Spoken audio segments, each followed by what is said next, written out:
وتفيد تعريفا مع المعرفة ذلك أنا وتفيد تعريفا مع المعرفة مخي ذكر تاتوكو چه کلبا دا اضافت پلام سروی لکا غلام زیدن او کلبا چه کمده پا من سروی لکا خاتم فزتن خاتم من فزتن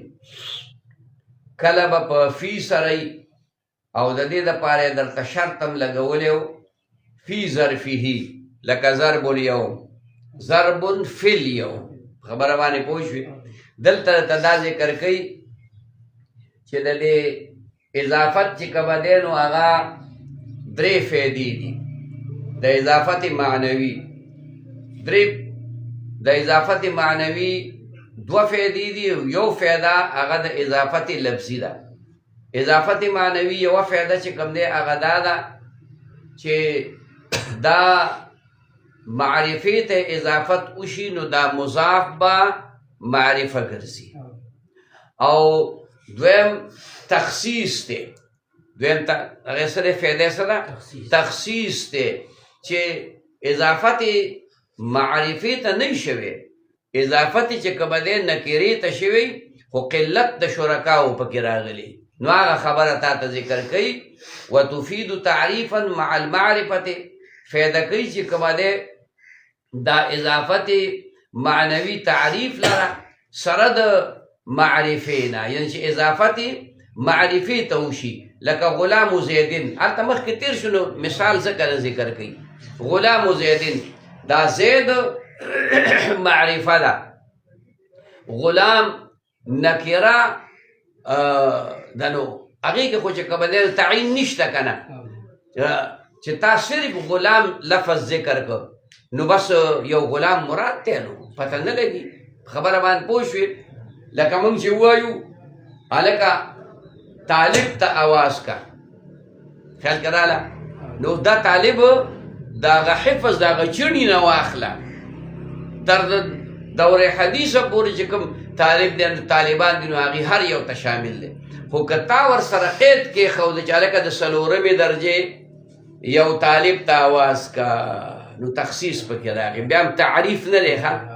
ولې ځکه چې په دې څلورمه او درېمه او پنځمه درجه کې خو طالبان ډېر دي که نه اوس 10 طالبان دي 20 طالبان دي 100 طالبان دي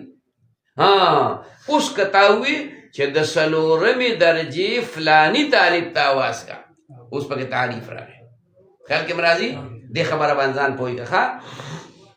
غلام زیدن و تخصیصا او فایده کوي چې کومه دی دا اضافت معنوي تخصیص لره تخصیص معنا څه قلت د شرکاو مع النکرة سره د نکرې نه لکه تا مثال ووې غلام رجل غلام عام نکره په خپله وه او دا رجلم نکره ده خو د دې سره یو فایده وشوله چې هغه تخصیص دی قلت د شرکاو دی ځکه غلام امرأتن ته خارج شو غلام امرأتن ته نه خارج شو نو غلام رجلن دی وي ښه و شرطها او شرط د دې مضاف تجرید المضاف چې دا تعریف فایده کوي او دارنګې تخصیص فایده کوي نو شرط د دې دا دی شرط د دې دا دی تجرید المضاف خالیوالی د مضاف دی من التعریف د تعریف نه دا خو تحصیل د حاصل دی چې مخکې نه هغه معرفه ده مخکې نه هغه او تی بیا چې لکه ته وایې الغلام زیدن الغلام نو الغلام خو هسې چې کوم دی معرفه ده الف لام پرې نه داخل خبره باندې پوه شوې یا ته چې کومه دی نو وایې الغلام رجل الغلام نو ته پکې تخصیص پیدا کړې او دلته الغلام په خپله باندې معرفه ده دی به خالي د تعریف د علامې نه به چې کوم دی نو دی خالي ښه خبره باندې پوه شوې شرطها شرط د دې اضافت معنوي تجرید المضاف خالیوالی د مضاف دی من التعریف د تعریف نه چې دا به معرفه نه وي ځکه دا تحصیل د حاصل دی تحصیل د حاصل دی وما اجازه الکوفیون او هغه جملې چې جایز کړي دي هغې لره کوفیانو هغه څه دي من بیاني دی ښه من الثلاثه دی دا من بیاني شو ما هغه ترکیبونه اجازه الکوفیون چې جایز کړي دي کوفیانو من هغه دا دي الثلاثه الاسواب وشبهه من العدد او دغه رنګې د دې په مشابهت کې چې کوم دی چې کوم عدد راشي عدد په خبره باندې پوه شي لکه الخمسة الدراهم والمئة الدینار ضعیف دا څه دي ضعیف دي دا د کوفیانو مذهب دی هغې وایي چې الثلاثة الاسواب وی فرع دا ولې دا هغې جایز ګڼي یا الخمسة الدراهم پنځه دراهم المئة الدینار سل دینار وی دا ولې وی دا دینار بعینه مئتون دی او دا مئتون بعینه دینار دی الثلاثة بعینه چې کوم دی اسواب دی او الاسواب چې بعینه نو موږ ته دا ټیک ده خو د قیدې خیال خو به ساتې که نه تا چې کله الثلاثة ووي نو تا خو پکې تعین پیدا کړ تا چې کله الخمسة ووي نو د الدراهم ذکر خو بیا وروستو د دې دپاره دی چې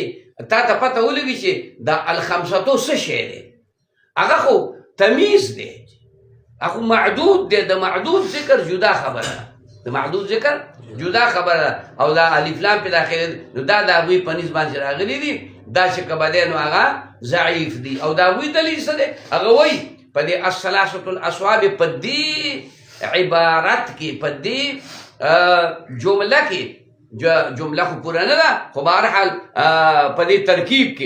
دې ترکیب کې چې کومه دی دا الثلاثة دا الاسواب دی او الاسواب الثلاثة دی دا درې څه شی دي اسواب دي درې ډوډۍ خو یې نه دی ویلي که نه دقه رنګې الخمسة او الدراهم په دې کې فرق نشته دی د کوم اطلاق چې په دې ترکیب کې په الخمسة باندې کېږي خیال کې راغله نو دقه اطلاق چې کوم دی نو د الدراهم کېږي مطلب باندې پوه شوې دقه رنګې المئة الدینار کې اطلاق د یو په بل د بل په بل باندې کېږي دا د هغوی دلیل دی خو دا دلیل ضعیف دی ځکه د قاعدې د نحوې خلاف دی چې د اضافت دپاره دا خبره شرط دی اضافت معنوي دپاره چې مضاف به چې کوم دی خالي کړی شوي د علامې د تعریف واللفظیة دویم اضافت لفظی دی اضافت لفظی ان یکون المضاف صفتا هغه دا دی چې مضاف به صفت وي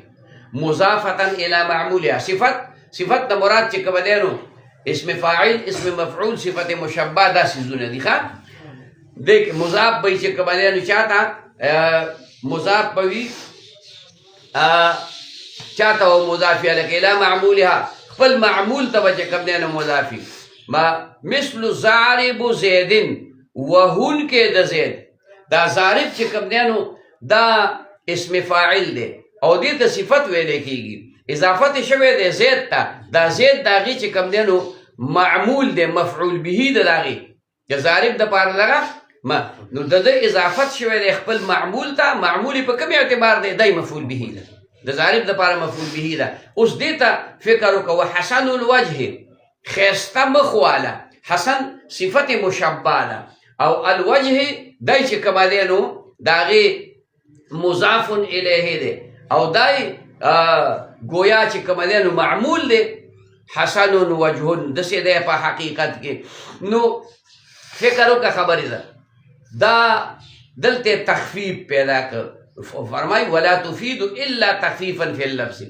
دا به تعین هم نه پیدا کوي تعریف هم نه پیدا کوي او قلت د شرکاو تخصیص هم نه پیدا کوي ولې ځکه دا په اصل کې دی ضاربن زیدن ضاربن نو دلته اضافت چې وشو نو دا تنوین په اضافت سره وغورځېد څه وغورځېد تنوین نو ضارب زیدن شو او په حسن الوجه خیال کې راغله دلته کې چې کوم دی نو اضافت الوجه معرفی ته شوی په ظاهر کې والته حسن صفت مشبه دی او د صفت اضافت چې وشي خپل معمول ته نو هغه څه لکه هغه اضافت لفظي وي هغه تخفیف پیدا کوي په لفظ کې خو دغه چې کوم دی نو نه پیدا کوي په خبره باندې پوه شوې البته دلته رستو بیا مثال بل ذکر کوي ومن ثم او د دغه وجنه چې دا تخفیف دا اضافت لفظي دا به تخفیف پیدا کوي جاز مررت برجل حسن الوجه جائز دی دا ترکیب چې مررت برجل حسن الوجه دا ویل ولې الکه دا رجل چې کوم دی نو دا موصوف دی او حسن الوجه دا ورله چې کوم نه صفت دی حسن الوجه وصله دا صفت دی په خبره باندې پوه شوې او حسن الوجه دې کې تعریف نشته نسره تعریف پکې نشته او تخصیص هم پکې نشته قلت شرکاو هم پکې نشته څه پکې راغلی دی لکه صرف تخفیف راغلی دی حسنون هغه تنوین حذف شوی دی نو گویا دا نکره ده او رجل دا نکره ده نو د صفت او د موصوف په منځ کې مطابقت او مناسبت راغې په نکارت کې خبره په خیال راشي وامتنع مررت بزید حسن الوجه او دا ترکیب ممتنع دی چې داسې وویل مررت بزید حسن الوجه ولې هلکه ځکه چې زید معرفه ده او حسن الوجه نکره ده نو مطابقت په مابین د موصوف او د صفت کې په نکارت کې رانغی دا موصوف چې کوم دی نو هغه معرفه ده او صفت نکره ده صفت نکره ده وجاز الضاربا زید والضاربو زید دا ترکیب ولی جایز دی دا ترکیب جایز ولی ځکه دلته تخفیف راغلی دی الضاربا الضاربان تسنیه ده الضاربو الضاربون دی دا جمع ده نو په اضافت سره نون غرزیدلی دی اگر که الف لام په داخل دی نون غرزیدلی دی خبره پوه شي دا د بعضې عالمانو په نسبت باندې ناجایز دی ولی وی الف لام پې راغلی دی الف لام پې د دې خبرې څه دلیل نشته دی چې د الف لام اول راغلی دي او دا دغه چې کوم دی وروسته غورځېدلی دی نه بس دلته کې زمونږ مقصد دی